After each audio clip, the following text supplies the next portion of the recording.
3 mois. 3 mois. 3 mois se sont écoulés depuis le début d'un défi que je me suis donné. On revient en mai 2024 avant que je me dise de faire une vidéo par semaine sur YouTube pour lancer cette chaîne. Je peux vous dire que franchement, une vidéo par semaine, j'ai déjà bossé en entreprise, j'ai déjà fait des projets, j'ai déjà bossé sur des projets d'envergure. Une vidéo par semaine, ça met un stress colossal sur les épaules et avec une grosse responsabilité et vraiment une deadline que tu ne peux pas éviter.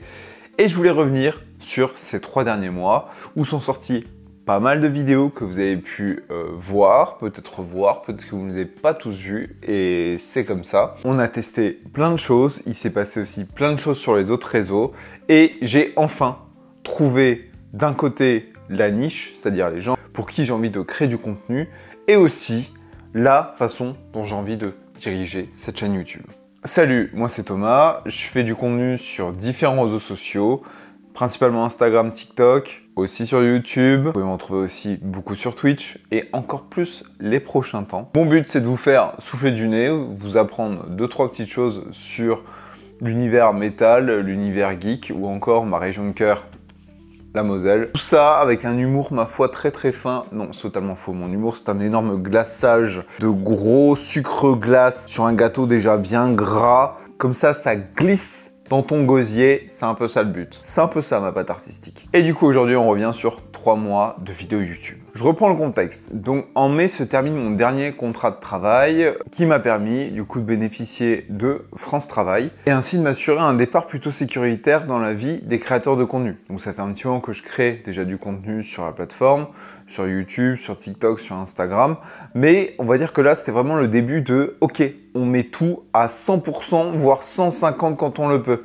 J'avais d'ailleurs sorti cette vidéo là, et depuis, je vous préviens, si vous regardez cette vidéo, les choses ont encore bien changé. Et ayant déjà par le passé fait des défis du style 1 livre par semaine ou 7 séances de sport par semaine, ou voilà, ce genre de défi, je me suis dit que me fixer une vidéo par semaine serait un très bon départ sur YouTube pour déjà savoir ce que j'ai envie de poster, comment j'ai envie de le faire, quels sujets j'ai envie d'aborder, parce que le but n'est pas de faire de YouTube une autre plateforme sur laquelle je mets juste mes vidéos courtes, mais c'est de pouvoir explorer le format long, qu'on explore ensemble des sujets, des lieux, des événements qui peuvent vous intéresser. J'ai vraiment à cœur de fournir un peu plus de vidéos de type backstage ou réflexion, parce que c'est vrai que sur Instagram, sur TikTok, je vais vous donner une image vraiment très portée sur l'humour, sur l'autodérision, sur quelqu'un de très passionné sur certains sujets.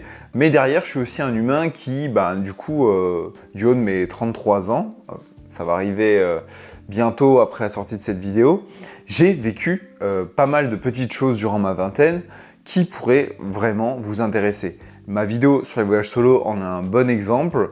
Je pourrais en faire encore une dizaine, voire une vingtaine de ce genre de vidéos, tellement j'ai pu tester de choses dans ma vie parce que j'avais le confort pour le faire et j'en ai tiré des leçons qui aujourd'hui me servent encore. Donc je m'étais fixé jusqu'à fin août pour sortir sans aucune dérogation possible une vidéo YouTube par semaine. Pourquoi? En final, pourquoi se fixer un stress comme ça? Parce qu'il faut quand même me dire qu'une vidéo YouTube, c'est un script, un tournage et surtout du montage. 3 peuvent s'enchaîner facilement. Chaque youtubeur a un petit peu sa façon de faire des choses. Vous voyez les grosses productions qui vont, des fois pour une vidéo, il y a 2-3 mois derrière. Des fois pour certains, le rythme c'est 2 semaines. Pour ceux qui en font toutes les semaines, voire tous les jours, voire tous les 2 jours, vous voyez clairement que le montage ou alors le budget est conséquent ou non. C'est-à-dire que si vous avez un gros budget, vous avez plusieurs monteurs pour vous.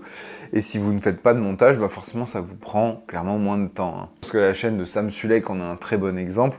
0 montage, tous les jours un vlog, assez impressionnant en termes de production. Donc pourquoi s'imposer de faire autant de vidéos en 3 mois? Première chose, c'est augmenter son skills en montage. J'ai commencé ce défi avec CapCut Pro, qui, je ne sais pas pourquoi, m'a supprimé mon accès parce que j'avais pas prouvé que j'avais plus de 18 ans et hors de question d'envoyer ma carte d'identité.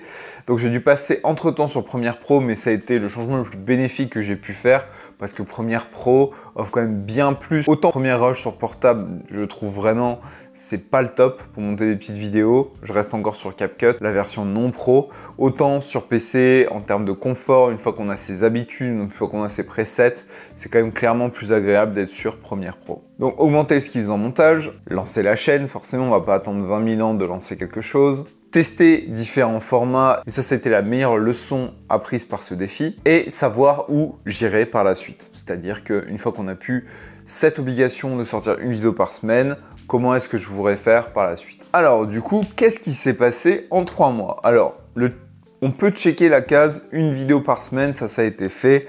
Parfois dans des urgences pas possibles, notamment cette vidéo-là qui a été tournée au Hellfest, car la vidéo de base n'allait pas sortir, donc je devais en tourner une, en monter une, catastrophe. Et donc parmi toutes celles que j'ai pu produire, celle qui a le plus marché est mon vlog sur le Hellfest 2024, bien que la vidéo dure presque 1 heure, l'audience a été de 12 000 vues, ce qui est absolument énorme pour ma chaîne. Et ça ne m'étonne pas. Le Hellfest intrigue, on a toujours envie de savoir comment ça s'est passé sur l'édition de cette année pour pouvoir potentiellement la prendre l'année prochaine, où il y a des gens qui n'ont pas pu aller cette année, qui ont envie d'une sorte de petit substitut.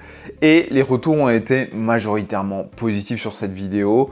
Même si je regrette que mon cadrage ou que on n'ait pas plus souvent avec mon acolyte Jérémy pu filmer de façon libre, c'est-à-dire que lui me filme pendant que je parle.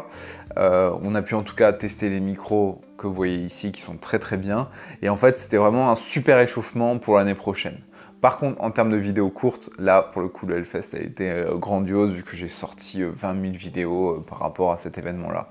Mais bref, quand même très content de la vidéo parce que pour moi, l'air de rien, c'est un peu comme une vidéo de vacances que j'ai fait avec mon meilleur pote. Et j'en suis très très content. Je suis d'ailleurs très impatient déjà d'être au Hellfest 2025 où vous pourrez me retrouver, bien sûr, toujours une bière à la main. Je dis ça, mais au final, je bois pas tant que ça. Et d'ailleurs, consommer avec modération.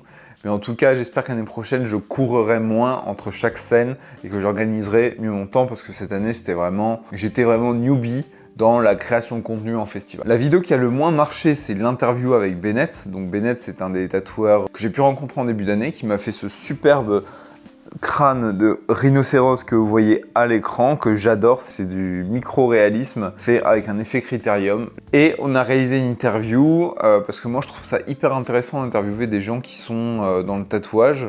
Maintenant c'est vrai que sur YouTube le tatouage, je ne crois pas qu'il y ait une grande place. Je ne crois pas que beaucoup de gens soient intéressés par le tatouage sur YouTube. Ça reste vraiment un truc sur Insta, Pinterest, voire TikTok maintenant. Donc je mettrai une part sur le fait que ça n'ait pas marché, sur le fait qu'il n'y a pas vraiment de sujet tatou sur YouTube. Ensuite c'est une vidéo interview, donc elle a duré naturellement longtemps. Je suis très content de cette interview, on apprend plein de choses sur Bennett et franchement je vous la conseille si vous êtes en train de faire le ménage, la cuisine, vous êtes en balade et tout, de l'écouter en fond. Vous n'avez même pas besoin forcément de l'image, c'est hyper intéressant. Mais effectivement, et après ça je me suis dit que maintenant les interviews que je ferai de tatoueurs seront plus fondues dans des gros vlogs à thématique plutôt que simplement poser comme ça là. Dites-moi ce que vous en pensez si vous avez aimé cette vidéo, cette interview. C'est dommage qu'elle ait un peu moins marché que les autres. En termes de format, si vous êtes là depuis le départ, vous avez pu voir que j'ai testé quasiment un format différent par vidéo, à part le vlog qui est revenu à plusieurs reprises. Il y a un vlog dans une forge, un vlog au Hellfest, un vlog au Moselle Open Air, qui a aussi une vidéo qui a très bien marché. On a fait des reviews de musique, on a fait des analyses de statistiques. J'ai fait des simples vidéos de théorisation de certaines choses dans le métal. J'ai fait des vidéos story time, des vidéos productivité. Alors par rapport à tout ça, quel est mon ressenti vis-à-vis de ce que j'ai produit? Alors, il y a plusieurs choses que j'ai compris durant ces 3 mois-là, que je tenais à vous partager, parce que je trouve ça super enrichissant à savoir. J'ai cité avant l'exemple de Sam Sulek, qui est un YouTuber qui documente un peu son évolution sur YouTube par des vlogs avec 0 montage. Les vidéos non montées reviennent en force aux États-Unis. Moi, c'est un contenu que j'aime beaucoup. Plus le montage est simple, plus j'adore. Je ne consomme quasiment jamais de grosses productions parce que ça m'énerve. J'aime pas. Pour moi, YouTube, c'est une... Alors ça... Oula, on dirait que je fais des paroles de puriste. Mais pour moi, YouTube, ça reste quand même une plateforme où il doit y avoir de l'authenticité et de la proximité. et je n'ouvre pas YouTube pour y voir des shows comme je peux en voir à la télé en fait. C'est pas, je trouve qu'il y a des choses qui sont passées sur YouTube qui sont intéressantes.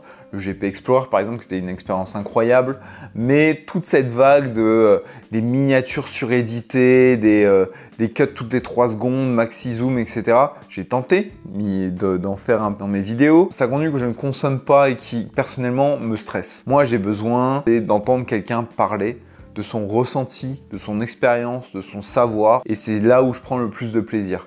Je crois que ce que je regarde le plus effectivement sur YouTube, ça va être des documentaires, ça va être des interviews, ou ça va être des gens qui témoignent, une story time en fait sur quelque chose qui leur arrive. Malgré tout ça, donc ce que j'ai pu voir, c'est que le contenu non édité est en train de refaire surface aux États-Unis, mais en France, il va encore falloir un peu de temps. Si vous avez vu Thibaut InShape s'y est mis depuis peu, il fait vraiment des vidéos d'1 heure où il fait sa séance et il parle à la caméra. Lui, il a tout compris de façon en termes de business sur YouTube. Maintenant, vu la place qu'il a, il peut se permettre ce type d'authenticité. Maintenant, quand on débute, je suis pas sûr. Pas forcément sûr qu'on puisse faire ça, qu'on y arrive.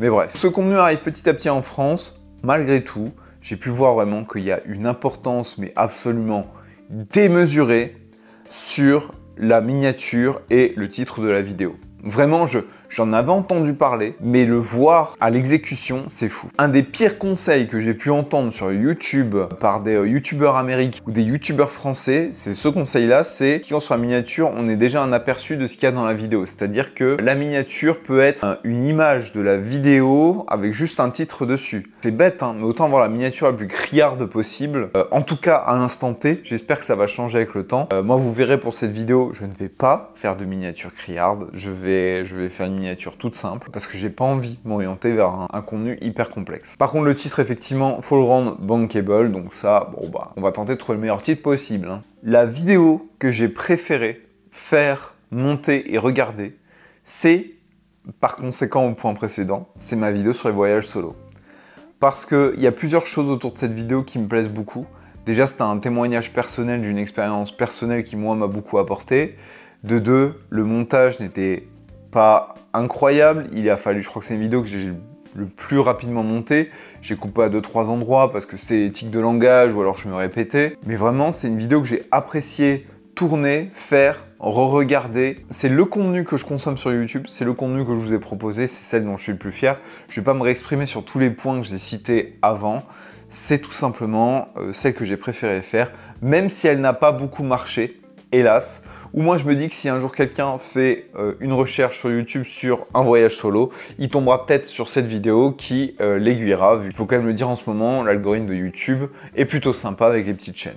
Donc voilà, il n'y a plus qu'à croiser les doigts et qui sait, peut-être qu'elle sera un peu plus vue par la suite. En fait, c'est un peu un format podcast que j'aime bien, c'est-à-dire que tu n'as pas forcément besoin de regarder. La vidéo t'apporte un plus, mais n'est pas essentielle. Alors je sais que YouTube c'est une plateforme de vidéo, donc on devrait aimer la vidéo, mais pour le coup, tout ça sympa, ça donne un peu l'impression comme s'il y avait un ami qui me parlait dans le salon pendant que je suis en train de faire des choses, tu vois. La vidéo que j'ai le moins appréciée, elle va vous étonner, mais c'est la vidéo « Peut-on rendre le métal mainstream ?» C'est pas forcément la vidéo qui a le moins marché, mais c'est une vidéo que j'ai dû tourner, monter en urgence au Hellfest parce que la vidéo n'est pas sortie. Je vous en ai parlé en début de vidéo. Ça m'a bouffé 3 bonnes heures de mon Hellfest, à me bouffer de la batterie, à me bouffer du temps, à m'empêcher de voir des concerts. Alors certes, même si c'était le jour où il pleuvait, c'était quand même pas super agréable de passer son temps, son portable à sortir une vidéo en urgence, surtout sur Premiere Rush, quoi. C'était un peu compliqué. Je trouve personnellement, en re-regardant la vidéo, en étant tout à fait honnête avec moi-même, que le propos est trop simple dedans. Je trouve que je n'apporte pas de substance. Je trouve que je n'apporte rien sur la table. Je pose une question, mais il n'y a rien de plus. Je trouve que c'est une vidéo qui aurait pu être un TikTok de 2 minutes, en fait. Et ça me gêne parce que il y a toujours cette notion de... Sur TikTok, sur Instagram, c'est simple. Mon but, c'est de vous faire rire, c'est de vous faire réagir. Sur YouTube, c'est plutôt de vous transmettre quelque chose, de vous faire réfléchir, de vous apporter un retour d'expérience. C'est plutôt comme ça que j'ai envie de me placer. Et la vidéo là, vraiment, je trouve qu'elle n'apporte pas grand-chose sur ma page. Pas grand-chose à ma chaîne, pas grand-chose à mes viewers. Même si les retours ont été très positifs. Ça m'a permis de voir que ça, déjà, on ne fait pas une vidéo à l'arrache. Les sujets doivent être un minimum construits. Il faut écrire des scripts, c'est important. Donc la question naturelle par rapport à tout ça, c'est quelle est la suite de cette chaîne YouTube? Alors déjà, il faut dire qu'entre-temps, si vous me suivez sur Instagram ou sur TikTok, j'ai, je pense, trouvé ma voie et trouvé les oreilles qui m'intéressaient, dans le sens où il y a eu on était vraiment déjà dans le contenu métal et humour depuis le début de l'année, avec tout ce qui tournait autour de la culture métal, en parlant beaucoup de tatouages, en parlant des fringues, en parlant de la communauté, ce genre de choses. Et il y a un sujet avec lequel je flirtais, avec lequel je faisais tant des vidéos et qui là, au final, il a été, je dirais pas que c'est devenu un des sujets principaux, mais il a été plus assumé les derniers temps, c'est tout ce qui est lié au geekerie. Il n'y a pas vraiment de terme qui va mieux que ça. Si vous en avez un, n'hésitez pas à me l'écrire en commentaire. C'est une grosse partie de ma personnalité que je n'avais pas encore vraiment mis sur le devant parce que je me suis dit, ouais, ils veulent que du métal, ils veulent que du métal. Mais au final, je le vois clairement. Ma communauté est aussi très fortement geek. J'ai beaucoup de gens qui font du cosplay, du roleplay, des jeux vidéo, qui sont dans l'informatique. Bref, il y a tout un tas de choses où les sujets sont vraiment très liés ensemble. Et je me dis que les gens vont s'y retrouver. Donc c'est un sujet qui est un peu plus amené et je suis très content. Au final, avec le temps, je me décrirais un petit peu sur Insta comme ce mec que tu as rencontré au lycée ou à la fac dans les années 2010, qui était metalhead, qui était très geek, adorait l'humour absurde, qui regardait Joueur du Grenier, Antoine Daniel, Cyprien, le début de YouTube, qui a toujours cette culture très forte vis-à-vis d'Internet. Tu as perdu un peu de vue pendant des années, puis là tu le retrouves. Tu as 30 ans, tu le retrouves, ou t'es en fin de vingtaine ou début de trentaine, tu le retrouves et il reparle de tous ces sujets-là avec un petit peu de nostalgie à gauche à droite. Entre-temps, on est rentré dans la salle du temps de Dragon Ball Z et puis on a pris un peu de muscle, quoi. Donc voilà, tout un tas de valeurs à partager avec toujours un axe bienveillance. J'ai réussi à faire un Glooby Boulga et franchement, ça passe plutôt bien. Je suis plutôt très content. Franchement, c'est pas juste pour vous saucer parce que tous les gens le font, mais je suis même vraiment hyper content des gens qui me suivent, vous, qui me suivent sur Insta, parce que je trouve que comparé à d'autres, j'ai une communauté hyper bienveillante, hyper marrante, avec beaucoup d'autodérision, je le vois dans les commentaires. Franchement, ça fait super plaisir. Ça a aussi renforcé mon envie de faire plus de Twitch. Donc comme certains le savent, je stream 2 jours par semaine et je vais augmenter ce temps de stream par la suite. C'est pour ça que des fois vous allez voir des best-of sur ma chaîne parce que j'ai pas envie de créer 20 000 chaînes YouTube. Vous aurez ce côté de ma personnalité de gros rageux sur les jeux vidéo. J'ai longtemps ne pas pu toucher une manette. Et aujourd'hui, je le peux avec vous, donc c'est un bonheur. Et en plus, tout ça, on va pas se le mentir, c'est monétisé, donc que demander de plus? Et donc, je garde le meilleur pour la fin. Qu'est-ce que je vais faire sur cette chaîne YouTube? Alors, même si vous avez eu des bons retours sur différents formats, les formats que je vais garder sur cette chaîne YouTube, ça va être le format du vlog, c'est-à-dire quand je vais vous embarquer pour des grosses sessions tattoo, pour des conventions. Je serai à la convention LGX Gaming, donc à Luxexpo The Box, le 27 et 28 septembre. Je pense que cette vidéo sortira avant, je l'espère. Vous pourrez m'y retrouver, je ferai un micro-trottoir, je serai aussi en train de me faire tatouer une partie du samedi. Donc n'hésitez pas à venir dire coucou, soyez pas timide, je ne suis que d'amour et d'eau fraîche. Les festivals, bien sûr, qui est le gros morceau sur lequel j'ai envie de vous embarquer, peut-être des aventures diverses, et à côté de ça, les story time. Donc si je juge qu'un sujet, je peux le mettre sur papier, vous le partager pour que vous en appreniez quelque chose, que ce soit, voilà, c'était les voyages solo, j'ai été très écolo durant ma vingtaine, je suis toujours un grand sportif, mais j'ai fait des erreurs pas possibles, et c'est même pas forcément en termes d'exercice ou de mauvais aliments, c'est vraiment en termes de mauvaises habitudes, et les habitudes, c'est quelque chose que je trouve essentiel dans nos vies en termes de routine d'organisation. J'ai testé des trucs, pour les hommes qui me suivent, j'ai testé le minoxidil. Ça m'a pas laissé une super bonne expérience, on peut aussi en parler. Ces formats-là, en fait, me permettent non seulement de vous offrir une vue un peu plus en backstage, encore plus naturelle que ce que je peux être sur Insta. Donc là, j'emporte directement ma caméra avec moi. Mais en plus, ça me permet d'avoir ce contenu que je trouve réel, que je trouve authentique. Au final, je fais ce que moi, je trouve cool sur YouTube. C'est toujours ce défi de se dire, faut faire ce qui marche, mais ce qui marche, ça te plaît pas. Donc c'est en tant que créateur, où est-ce que tu as envie de te placer? Est-ce que tu as envie d'aller à contre-courant et tu auras moins de résultats? Ou est-ce que tu as envie de suivre la masse et de jouer avec les règles qui sont déjà en place? Maintenant, je suis curieux. Donc si vous me suivez depuis le départ, vous avez vu plusieurs vidéos. Mettez-moi en commentaire votre vidéo préférée que vous avez pu voir sur la chaîne. Qu'est-ce que vous aimeriez voir en termes de contenu, en termes de story time? C'est-à-dire peut-être que vous, il y a des sujets qui vous touchent, la bienveillance, la psychologie, le rangement, les habitudes, tout un tas de sujets sur lesquels moi je me suis auto-formé et sur lesquels je suis plutôt bon. Instagram, la création de contenu, ou même parler tout simplement de mon ressenti, de mes concerts préférés que j'ai pu avoir, mes groupes favoris et pourquoi. Bref, dans une ambiance toujours très chill avec un petit fond de jazz, ce sera très très bien. Voilà, donc dites-moi tout ça en commentaire.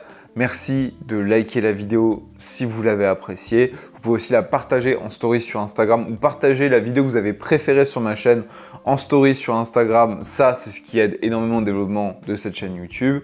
Et en attendant, prochaine vidéo, ce sera le vlog de ma découverte du club de Béhour de Metz. Et après cette vidéo, courant du mois d'octobre, on aura le vlog sur la convention LGX à Luxe Expo The Box. C'est pour ça que je vous dis de venir. Et si vous avez envie, vous participerez même au vlog. Voilà, donc que du bonheur pour vous et moi. J'espère que cette vidéo vous aura plu. Je vous dis à la prochaine. Prenez soin de vous, prenez soin de vos proches. On dirait Hugo Décrypte. Allez, ciao.